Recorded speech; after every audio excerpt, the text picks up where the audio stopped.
Hello વિદ્યાર્થી મિત્રો, હું રવિ ગનાણી આપ સૌનું હાર્દિક સ્વાગત કરું છું. આજરોજ આપણે આપણા ગ્રામરનો જે ફર્સ્ટ ટોપિક છે રિવિઝન, એમના લાસ્ટ 3 ક્વેશ્ચન્સ જે આપણે બાકી મૂકેલા છે 8, 9 અને 10 એ આજે આપણે જોવાના છે. તો ચાલો સમય નહીં બગાડતા આપણે આપણા યુનિટની જે એક્ટિવિટીઓ છે એને પૂર્ણ કરીએ. પ્રશ્ન number 8, rewrite the following paragraphs changing the gender, make changes where necessary. શું કરવાનું છે મિત્રો આપણે આ પ્રશ્નની અંદર? તો કે ભાઈ જે જેન્ડર આપણને આપેલા છે એ પેરેગ્રાફની અંદર જેન્ડર ચેન્જીસ કરવાના છે. મેલ હોય ત્યાં ફિમેલ અને ફિમેલ હોય ત્યાં મેલ આપણે કરવાનું છે. અને એની સાથે સાથે જે જગ્યાએ ચેન્જીસ કરવા પડે, સુધારા વધારા કરવા પડે, એ જગ્યાએ સુધારા વધારા પણ કરવા.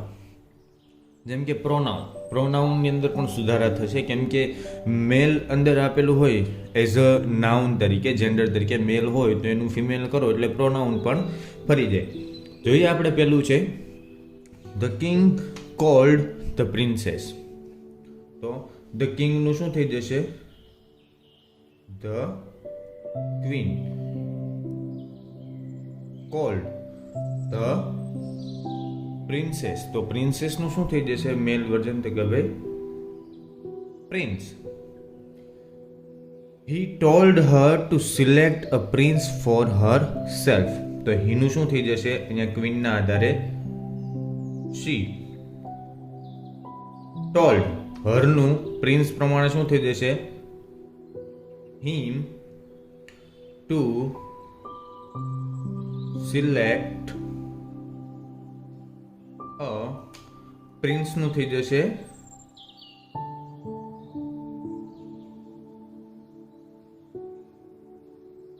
પ્રિન્સેસ.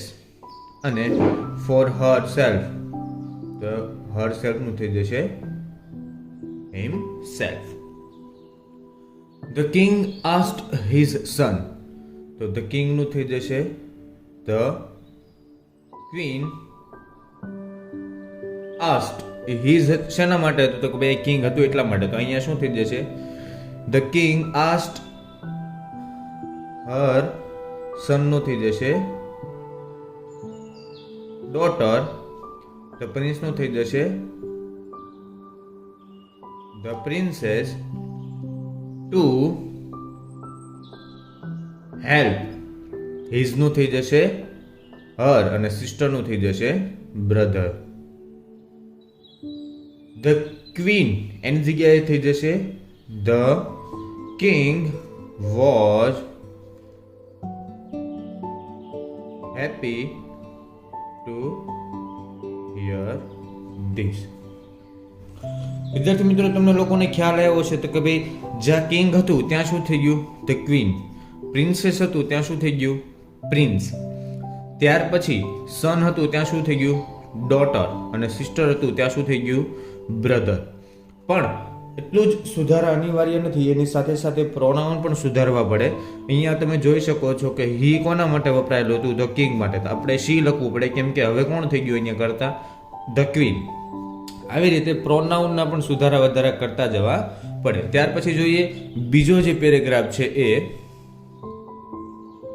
શું છે? બીજો paragraph, this is my brother, that is his son, he is my nephew, but that girl is my daughter.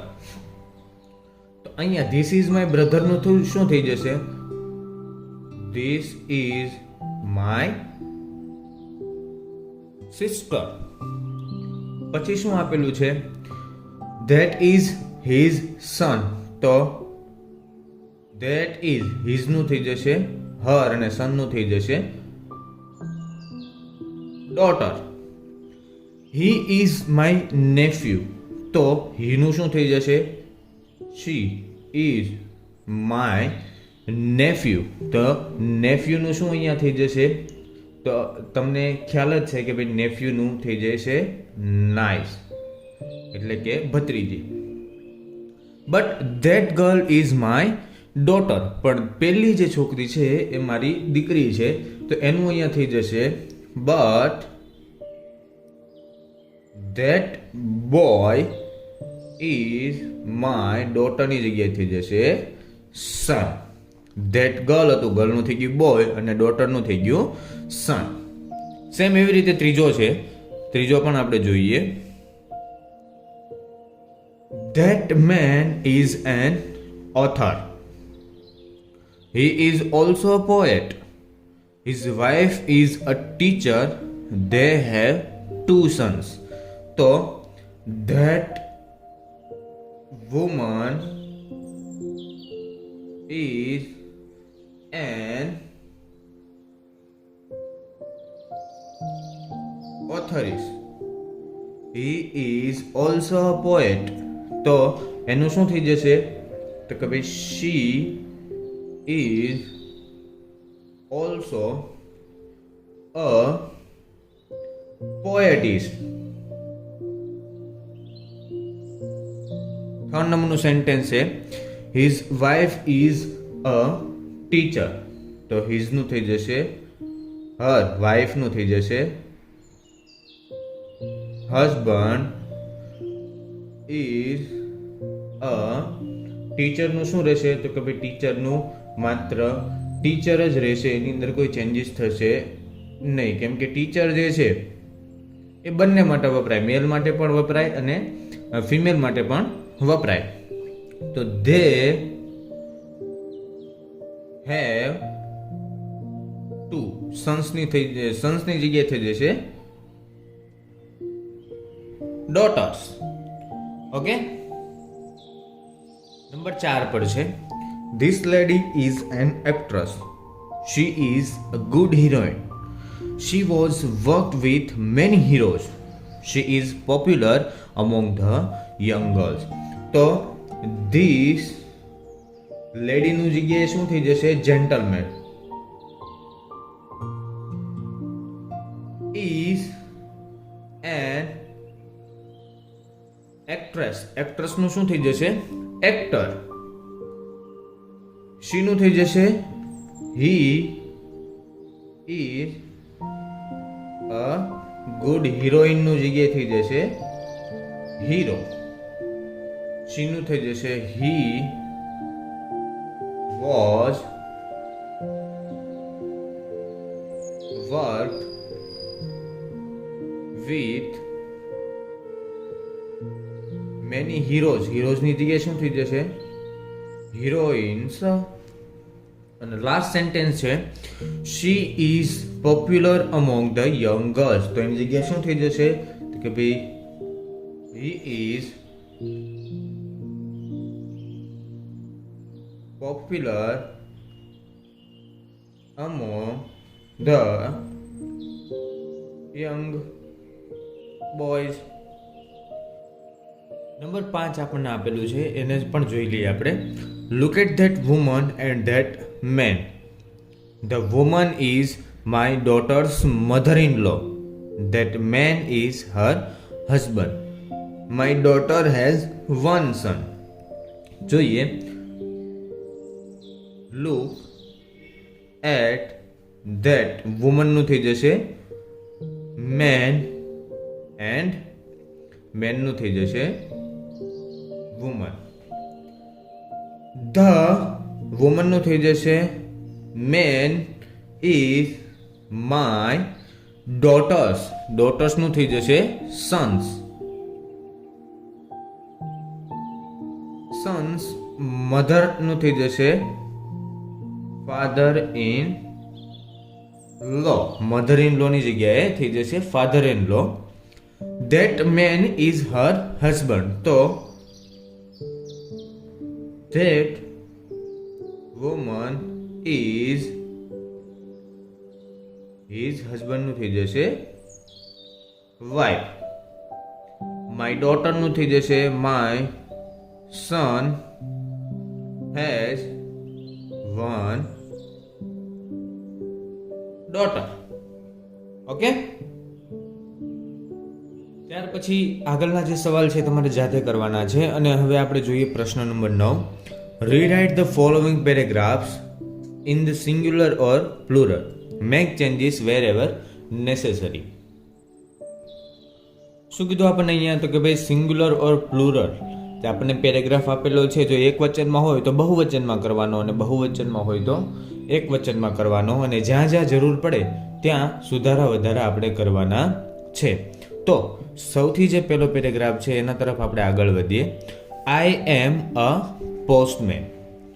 This is my bicycle.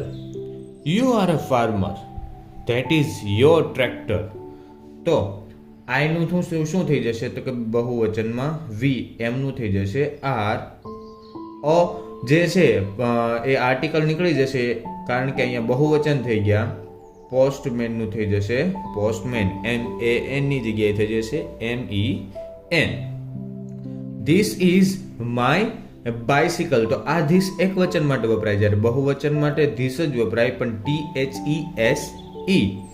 ઇઝનું થઈ ગયું આર અને માયનું થઈ ગયું અવર બાયસિકલ્સ, બહુવચન થઈ ગયું. ત્યાર પછી યુ જે આપેલું છે એ એક વચનમાં પણ વપરાય અને બહુવચનમાં પણ વપરાય, એ આપણે જાણીએ છીએ. તો યુનું બહુવચનનું રૂપ પણ શું થઈ તો કે ભાઈ યુ. આરનું આર. અ ફાર્મર છે તો અ નીકળી જશે અને ડાયરેક્ટ શું લાગી જશે ફાર્મરની પાછળ S. That is your tractor. તો ધેટ એનું બહુવચનનું રૂપ શું થઈ જાય ધોસ આર યોર ટ્રેક્ટર્સ. બહુવચનની અંદર એટલા સુધારા કરવા જ પડે. એક તો જે કર્તા આપેલો છે, જો એને બહુવચન કરવો હોય તો એની સાથે સાથે જે ટુ બીના રૂપ આપેલા હોય અથવા તો ડુ ડઝ આપેલા હોય એની અંદર પણ સુધારો થાય, અને જે ઓબ્જેક્ટ અથવા તો સબ્જેક્ટ આપેલા છે એને પણ સુધારા વધારા કરી અને લખવા પડે, જે આપણે અહીંયા સુધારા વધારા કર્યા. ત્યાર પછી જે બીજો પેરેગ્રાફ છે એ આપણે જોઈએ. The boy is eating a mangoes. તો ધ બોયઝ આર ઇટિંગ, મેંગોનું થઈ જશે mangoes. The girl is cutting a tomato. So the girls are cutting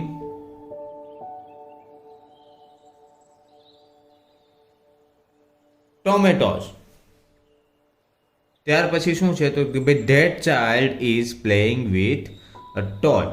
તો those child નું થઈ જશે children playing with toys.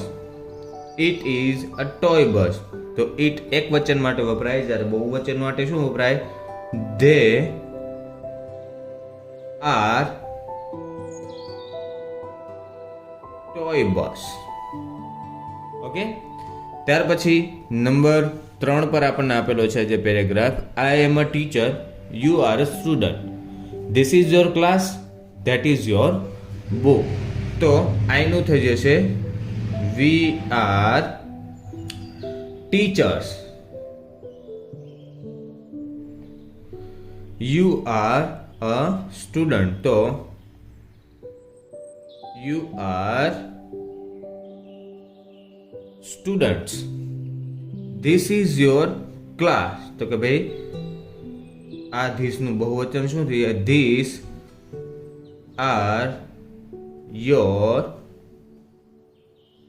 ક્લાસનું થઈ ગયું ક્લાસીસ. અને ધેટ ઇઝ યોર બુક. તો ધેટનું શું થઈ જાય those are your books. Okay. ત્યાર પછી આગળના જે બીજા જે વધે છે એ તમારે જાતે કરવાના છે. અને હવે જઈએ આપણે આપણા જે યુનિટની લાસ્ટ એક્ટિવિટી છે, એટલે કે લાસ્ટ પ્રશ્ન છે એમના તરફ. પ્રશ્ન નંબર 10 ની અંદર આપણે શું કરવાનું છે તો કે ભાઈ rewrite the following paragraphs as directed. કહ્યા મુજબ પેરેગ્રાફ ફરીથી લખો. Mister Dave gets up early in the morning. He goes four a walk. Then he reads newspapers. He gets ready for the office at 9 p.m. હવે આની અંદર આપણે શું કરવાનું છે તો કે use I in place of mister Dave. તો કે ભાઈ જ્યાં જ્યાં મિસ્ટર દવે અને એનું પ્રોનાઉન વપરાયેલું છે એની જગ્યાએ આપણે શું વાપરવાનું છે? આઈ. હવે સુધારા વધારા આપણે કરતા જઈએ તો મિસ્ટર દવે સ્ટાર્ટિંગમાં આપેલું છે તો આઈ ગેટ્સ. અહીંયા એસ એટલા માટે લાગ્યું હતું કેમ કે કર્તા ત્રીજો પુરુષ એક વચન હતો એટલા માટે. હવે કર્તા કોણ થઈ ગયો? પ્રથમ પુરુષ એક વચન બહુવચન છે, સોરી પ્રથમ પુરુષ એક વચન આઈ છે, એટલે અહીંયા એની સાથે ક્રિયાપદનું કેવું રૂપ આવશે? Get a early in the morning. He, તો હી જે છે એનું શું થઈ જશે? I go for a walk. Then ફરી પાછું હી છે તો એનું શું થઈ જશે? I read newspapers. ફરી પાછું હીનું થઈ જશે I get ready for office at 9 PM. આપણે જ્યાં જ્યાં મિસ્ટર દવે અને એનું પ્રોનાઉન વપરાતું હતું એ જગ્યાએ બધી જગ્યાએ આપણે શું મૂકવું પડે? આઈ. જે આપણે મૂકી અને કાળ મુજબ સુધારા વધારા કરી અને લખી દીધા. ત્યાર પછી બીજો પેરેગ્રાફ છે I am a student. I like to read books. I also enjoy playing tennis. I listen to music. Use my sister in place of I. તો કઈ રીતનું થશે? My sister is a student. અહીંયા I હતું એ પ્રથમ પુરુષ એક વચન હતો એટલે એની સાથે એમ આવ્યું ટુ બી નું રૂપ. હવે માય સિસ્ટર એ ત્રીજો પુરુષ એક વચન છે એટલે એની સાથે ટુ બી નું રૂપ કયું આવે? ઇઝ. તો આપણે એ મૂકી દીધું my sister is a student. I like to read books. તો માય સિસ્ટર લાઈક નું શું થઈ જશે? Likes to read books. I also enjoy playing tennis. તો she also enjoys. અહીંયા એન્જોય એટલા માટે હતું કેમ કે પ્રથમ પુરુષ એક વચન હતું એટલા માટે. હવે ત્રીજો પુરુષ એક વચન આપણે મૂકવાનું થાય તો ક્રિયાપદ એસ કે ઈએસ લાગે, જે આપણે સાદા વર્તમાન કાળની અંદર જોઈ ગયા છીએ. she also enjoys playing tennis. પછી શું આપણને આપેલું છે? આઈ લિસન ટુ મ્યુઝિક. તો અહીંયા શું થઈ જશે? શી લિસન્સ ટુ મ્યુઝિક. કરતા ફરશે એટલે ક્રિયાપદની સાથે એસ કે એસ જે લાગેલા હોય એની અંદર પણ સુધારો વધારો થશે કેમ કે સાદા વર્તમાન કાળના નિયમો અહીંયા બધા પ્રકારના લાગશે. તમે જાણીતા જ છો કે ભાઈ સાદા વર્તમાન કાળના ક્રિયાપદના કયા કયા અને કેટલા નિયમો છે જે આપણે અહીંયા લગાડવા પડે, એટલે વધારે ડીપમાં જતા નથી. ત્યાર પછી જે 3 નંબરનું સેન્ટેન્સ છે એને આપણે જોઈએ. She has won the match. She is very happy. She shares her joy with her family. She calls her friends also. હવે શું કરવાનું છે? Use we in place of she. તો કે ભાઈ જેટલી જગ્યાએ શી આપેલું છે એટલી જગ્યાએ આપણે શું મૂકવાનું છે? વી મૂકવાનું છે. તો વાક્યની શરૂઆત કઈ રીતે થશે? તો કે ભાઈ શીની જગ્યાએ પહેલા તો વી મૂકી દો.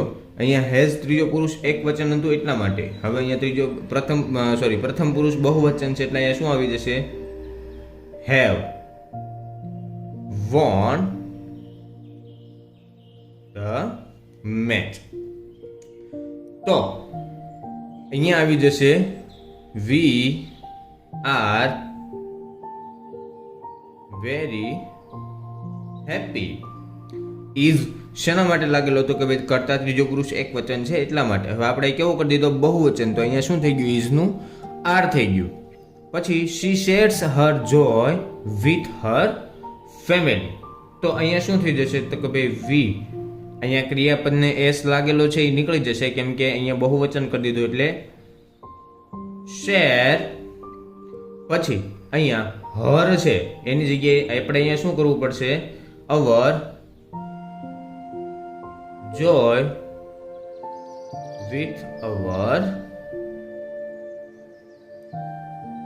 ફેમિલી. આ જે છે એ અહીંયા આપણે એક વચનની વિભક્તિ છે. હવે જ્યારે અહીંયા લખવું પડે તો એ કઈ લખવી પડે? તો કે ભાઈ બહુવચનની જે વિભક્તિ છે, સંબંધક વિભક્તિ, એ લખવી પડે. અહીંયા પ્રથમ પુરુષની જે સંબંધક વિભક્તિ છે એ આપણે લખેલું છે એક વચનની.